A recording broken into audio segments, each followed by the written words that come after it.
எது இதுவோ எது இதுவோ உன் மௌனம் சொல்கின்ற எழுத்தில்லா ஓசைகள் என்னென்று நான் சொல்லுவேன்.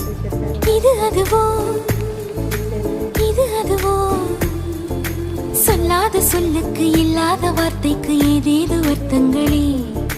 பெண் தோழன் நான் ஆண் தோழி நீ நட்புக்குள் நம் காதல் வாழும்